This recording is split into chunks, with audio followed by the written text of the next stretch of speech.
When the judge burst into laughter, everyone thought Maya was lying. A young, black woman, barely 24, standing alone. In that cold courtroom, her hands trembling slightly as she held on to the wooden stand.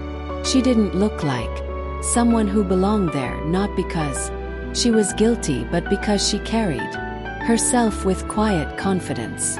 Her voice was soft, steady, and certain. "Your Honor," she said, "I can explain everything, but I'll need to speak in my own words." The room fell silent for a brief moment, until the judge leaned back and smirked. "In your own words, how many languages do you speak, miss?" he asked clearly, mocking her. "8, she replied. The courtroom erupted in laughter. The prosecutor shook his head. Even the stenographer tried to hide a smile. Them, it was impossible. Someone like her, from where she came from, couldn't possibly be telling the truth. But Maya didn't flinch. Her eyes met the judge's, as if she'd been preparing for this moment her whole life. You could feel the tension in the air, the disbelief, the judgment, the quiet ridicule. Beneath all of it was something no one else could see. Calm determination. Had nothing to prove to them, and yet everything depended on what happened next. She took a slow breath, then began to speak, not in English but in fluent French. The courtroom quieted. The laughter faded. Her voice was poised, elegant, and every word rolled effortlessly off her tongue. Without missing a beat, she switched to Spanish, then to Mandarin. Gasps filled the room. The translator at the back of the courtroom looked up in confusion, realizing he was no longer needed.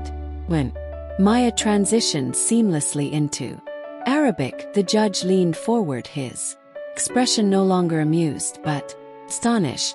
The same people who had mocked her moments ago now sat frozen, watching something they could barely comprehend. Each language she spoke carried weight, not just words but stories of where she'd been, the people she'd met, the life she had lived before. Standing in that courtroom, to her, language was more than communication, was identity. Every syllable carried the strength of the journey that had brought her there. From the small community center where she taught immigrant children to the long nights studying by candlelight because her power had been cut off. For the first time, the courtroom saw her for who she truly was. Not a defendant, not a victim, but a woman who had fought to be heard in a world that constantly tried to silence her. And as her voice echoed through that hall, even the judge, once laughing, was left speechless. Who was Maya, really? A question that lingered in the air long after the laughter faded. To the people in that courtroom, she was just another defendant, a young black woman standing trial for something she swore she didn't do. But behind her calm eyes was a lifetime of stories that no one had ever cared to ask about. Maya wasn't just someone who studied languages, lived them. Each one represented a chapter of her life, a place she had been, a person she had met, a struggle she had overcome. But the courtroom didn't see that. All they saw was a woman who didn't look the part. A woman they assumed had no education, no power, and no chance. They didn't know she had once been a translator for a humanitarian group, helping refugees communicate across borders. They didn't know she'd spent years studying late into the night, teaching herself words from books people had thrown away. They didn't know she'd grown up in a neighborhood where dreams were often replaced with survival. Why was she standing there? What had led her to this moment? Accused of fraud, mocked by the very people who were supposed to uphold justice. The answer wasn't simple. Maya had been hired by a tech firm that worked with global clients. Her gift for languages had made her indispensable. But when the company uncovered a series of missing payments and international transactions, the blame fell squarely on her. No one questioned how someone else might have used her credentials. No one wanted to hear her side of the story. It was easier to accuse than to understand. And yet there she stood, calm, poised, and quietly certain. It wasn't just defending herself. She was defending her truth, her life's work, and everything she had sacrificed to get her. The laughter in the courtroom wasn't just about disbelief. It was about power. They wanted her to shrink. They wanted her to break. But Maya didn't. She met their laughter with grace, their judgment with silence, and their disbelief with proof they couldn't ignore. Still, one question remained. What did she say that left a judge speechless? What words could possibly turn a courtroom full of skeptics into witnesses of something extraordinary? Because what Maya revealed next wasn't just about language. It was about identity, perseverance, and a secret that would change everything they thought they knew about her. Long before the day she stood in court, Maya Johnson was a dreamer, a quiet, determined young woman from the south side of Chicago who saw language as a bridge, not a barrier. While other kids played outside, Maya would sit by her window listening to shortwave radio signals from faraway countries. She didn't understand the words at first, but she could feel them. The rhythm, the emotion, the heartbeat of humanity that existed beyond her block. Her teachers noticed her gift early on. She could pick up accents in days, memorize phrases after hearing them once. By the time she was 17, Maya spoke Spanish, French, and Arabic with a fluency that surprised even native speakers. She earned a scholarship to one of the top universities in Illinois, majoring in linguistics. Her dream was simple but profound: to become a language interpreter for the United Nations. Life, as it often does, had other plans. When Maya's mother, Denise Johnson, was diagnosed with late-stage lupus, everything changed. Hospital visits replaced lectures. Bills piled up faster than she could pay them. She started missing classes, taking extra shifts at the campus library, and doing online translation work to keep her mother's treatment going. Her professors understood, but scholarships don't wait for life to settle. One by one, her grants were withdrawn. Soon Maya found herself balancing textbooks in one hand and medical forms in the other, fighting to keep her world from falling apart. Then came the job that changed everything. It was a simple freelance project, or so it seemed. A private client reached out, asking her to translate a series of financial documents for a new international partnership. Pay was good. Too good. Maya hesitated at first, but desperation has a way of quieting caution. Accepted. For weeks she worked late into the night, translating wire transfers and contracts written in multiple languages: Mandarin, French, Russian, and Arabic. It was complex, but she was proud of the challenge. She believed she was helping a global company bridge communication gaps. She had no idea she was helping someone cover their tracks. Then one morning, everything fell apart. Federal agents showed up at her door, flashing badges and asking about funds moved through foreign accounts. Maya's name was all over the paperwork, her signature, her translations, every file traced back to her computer. The client she'd been working with vanished. The emails were gone. The company website disappeared overnight. It was as if the entire operation had never existed. And suddenly this bright young woman, a translator, a caregiver, a dreamer, became the prime suspect in an international fraud case. No one believed her when she said she'd been set up. They called her story too convenient, her talent too suspicious. How could someone her age from her background have access to so many global clients? That was the question that followed her to the courtroom, the one that made the judge chuckle when she claimed she spoke 8 languages. Them Maya Johnson was just another story that would end in conviction. They didn't know who they were dealing with, because the same voice they mocked would soon expose every lie spoken against her. The courtroom was filled to the brim that morning. Reporters scribbling in notepads, curious faces leaning in, and a low hum of chatter that echoed like static in the air. The case of the state versus Maya Johnson had gripped the media for weeks. A young black woman accused of orchestrating an international fraud network. It was the kind of headline that made for easy judgment before the trial even began. The prosecutor, sharp-tongued man named David Harland, paced before the jury with a smug confidence that only made Mia's quiet composure stand out more. He painted her as a cunning manipulator, someone who used her linguistic talents not to build bridges but to build walls of deception. He described her as too smart for her own good, calling her a digital illusionist. The jurors listened, some nodding, others glancing at Maya with skepticism.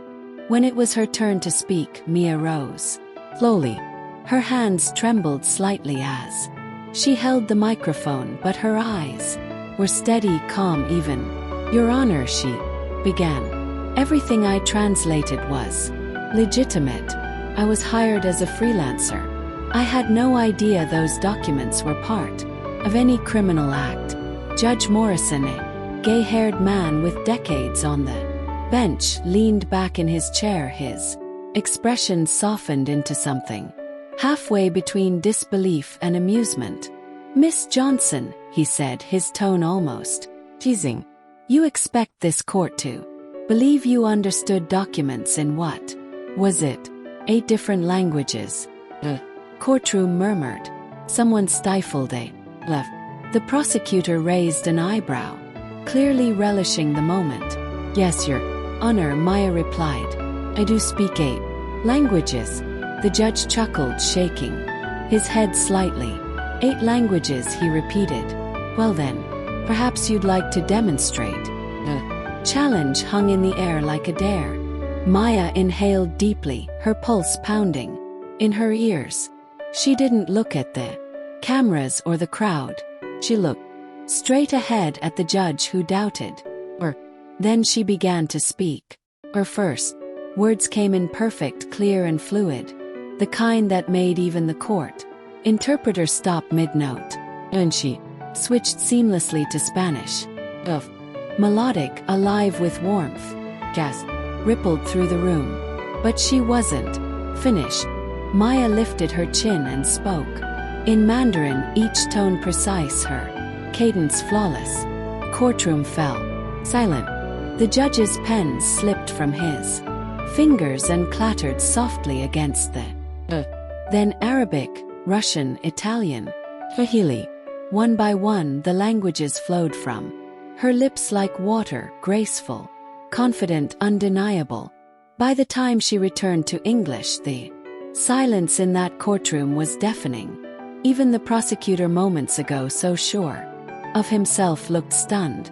"This," she said quietly, "is the only thing I've ever used my voice for, to communicate, not to deceive." It wasn't just a demonstration. It was defiance, a quiet rebellion against every eye that had looked down on her, every headline that had called her a liar, every laugh that had mocked her brilliance. Judge Morrison leaned forward, his expression unreadable now.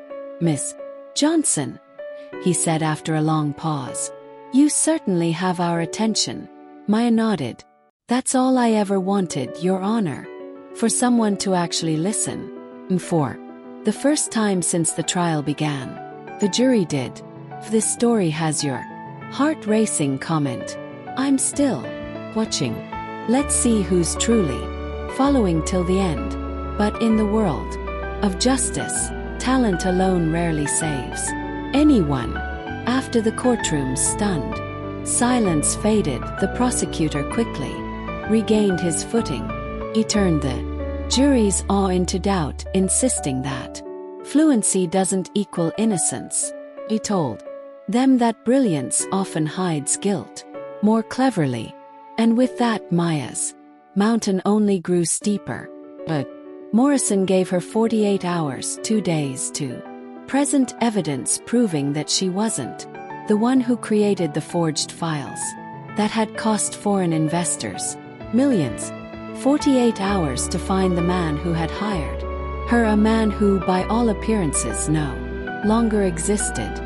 Maya was taken back to the county holding cell that night, where the flickering fluorescent lights hummed above her. She had never felt time move so quickly. Her attorney, Isabel Alvarez, visited her in that cold, echoing room. A woman in her 40s with kind eyes and the kind of quiet strength Maya desperately needed. We can still fight this, Alvarez said toughly, but we need proof. Anything that links the documents to someone else. Maya nodded, clutching the folder of case materials in her hands like it was her last lifeline. He used my translations, she said. He left clues. I know it. Back in her cell, she began to pore over every file she had translated for the man who had hired her under the alias Mr. Gray. The document was in a different language, each one seemingly random. But to Maya, language was never random. It was like hearing different notes of the same song. Hours bled into dawn as she scribbled in the margins, decoding patterns others wouldn't even see. That's when she noticed it. Tiny, almost invisible initials hidden at the bottom of each document, written in the native script of each language. In French it was PG, in Arabic BJ, in Russian PG. Every file, every single one carried those same initials, translated 8 different ways. Her pulse quickened. Whoever this man was, he hadn't erased himself completely. He had left his mark in the very languages he thought would protect him. Maya called for Miss Alvarez the next morning. Evidence isn't just in what I said, she explained. It's in how he wrote it. His signature is hidden in plain sight. Alvarez's eyes widened as she flipped through the papers. If we can verify this pattern, she said, it could prove that these files didn't originate from you. Maya nodded. The only way to show them I'm telling the truth. But time was running out. With less than a day left, they needed a linguistic analyst willing to testify. And no one wanted to get involved in a case that already looked like a lost cause. Rejection after rejection, hour after hour. Maya stayed awake through the night, tracing every page, cross-referencing every character. Her mind was sharp, but her body was exhausted. At one point, she closed her eyes and whispered, "Mama, just help me find the truth." Remembered her mother's voice, gentle, patient, teaching her her first words in Spanish when she was only 4. Language is how we see people, Maya. It's how we understand them. Never let anyone tell you that understanding isn't powerful. Those words became her fire. And so she pressed on, decoding not just words but plays. Every accent, every symbol a step closer to freedom. By the end of the second night, her fingers were ink-stained and trembling. But when she looked down at the pages spread before her, the truth was clear. Late languages pointed back to the same name. Peter Gray, an international consultant, known for laundering money through linguistic channels. Maya finally exhaled, her chest rising in shaky relief. She wasn't just fighting to prove her innocence anymore. She was fighting to reclaim her voice. And somewhere between the lines of 8 languages she had found it. The courtroom was silent when Maya Johnson rose to her feet that morning. The fluorescent lights reflected off the cold steel of her handcuffs, her wrists trembling slightly, not from fear but from the weight of the moment. Every eye in that courtroom followed her as she turned to face Judge Morrison. "Your Honor," she began, her voice steady but, "before you pass judgment, I'm asking for one final chance to speak." The judge sighed, his gavel hovering in midair. "You've had your say, Miss Johnson. Unless you have new evidence." "Do," Maya interrupted gently. "This time I want you to hear me. Really hear me." A murmur rippled through the courtroom. Reporters leaned forward. The prosecutor rolled his eyes, but Maya didn't flinch. She reached for the files stacked before her and laid them across the evidence table. "These are the documents I was hired to translate," she explained. "One was sent to me in a different language, but every file, every single one carries the same hidden signature." Ms. Alvarez stepped forward, connecting a laptop to the courtroom projector. The screen, 8 columns appeared, each filled with text from different languages: Arabic, Mandarin, Russian, French, Spanish, Swahili, Hindi, and English. Maya pointed to a section on the French document. "Here," she said, "the closing phrase looks like a simple salutation, but when translated correctly it forms the initials PG, the same set of initials I found hidden in all 8 versions." The crowd leaned in closer. The prosecutor frowned. Maya continued, her voice calm and unwavering. "These weren't random files. They were part of an international laundering network disguised through linguistic complexity. The man who hired me wasn't a client seeking translation. He was moving money through words."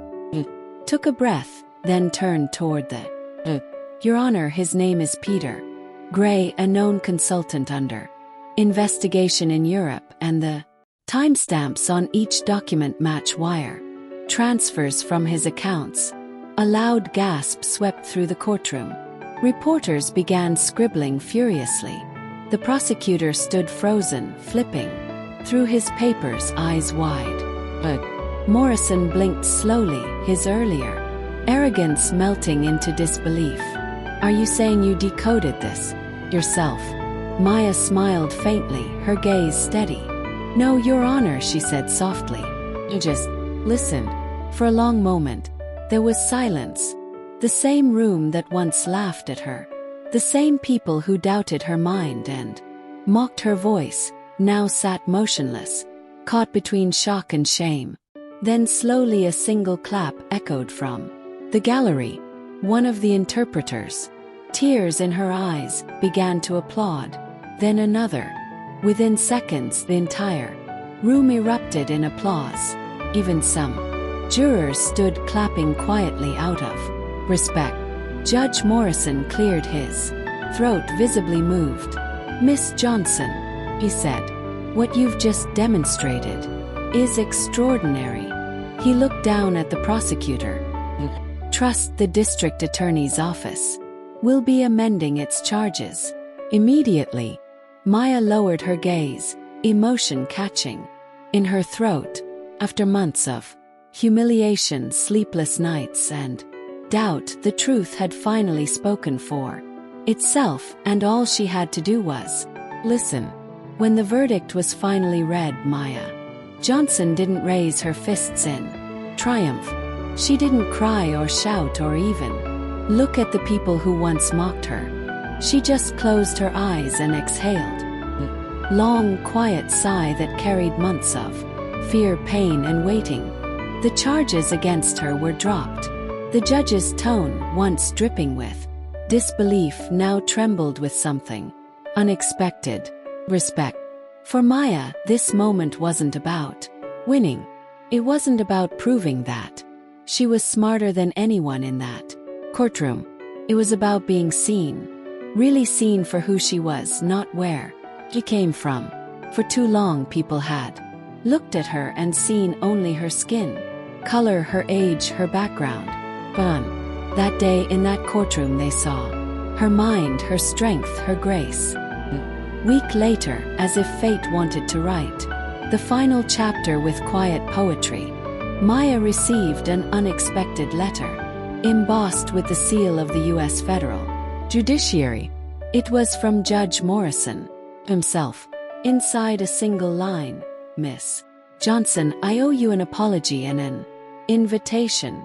The judge had been asked to host an international justice and diplomacy conference in Washington, D.C. Gathering of linguists, translators, and legal experts from around the world. He wanted Maya to be the lead interpreter. When she stepped onto that grand stage, the lights warm against her face, the room filled with delegates from every continent. She didn't think about the handcuffs or the laughter. Thought about her mother lying in a hospital bed back in Chicago, watching the live stream on a small screen with tears in her eyes. Maya began to speak, her voice clear and composed. She moved seamlessly between French, Mandarin, Arabic, and English, her words bridging nations, her presence dissolving the borders that once divided judgment from understanding. For the first time, she wasn't speaking to defend herself. She was speaking for his. After the conference, reporters asked her what motivated her through it. She paused, smiled softly, and said, "People once told me I talk too much, but I've learned sometimes the right words can change everything." That night, as she walked through the quiet D.C. streets, the air crisp and full of possibility, she passed a group of students debating in different languages outside a cafe. They didn't recognize her, but she stopped for a moment, listening, just listening, and smiled. Because Maya understood now, her gift was never just about language. It was about connection. It was about empathy. And it was about proving that being underestimated is often the beginning of something far greater than anyone expects. She once stood in a courtroom as the world doubted her. Now she stood in the world, and the world was listening. And that changed everything. What would you have done if you were Maya Johnson, standing alone before a courtroom that mocked your truth? But you have had the strength to speak, knowing every word could change your life forever. Tell us in the comments what you think. Do you believe courage like Maya's is born from pain or from purpose? Or thoughts inspire the stories we tell. Next, real stories of faith, resilience, and the quiet power that lives inside us. And if you thought Maya's story was powerful, wait until you hear about the school janitor who outsmarted an entire boardroom and changed the future of his community forever. If you're new here, click that subscribe button so you never miss any of our upcoming videos.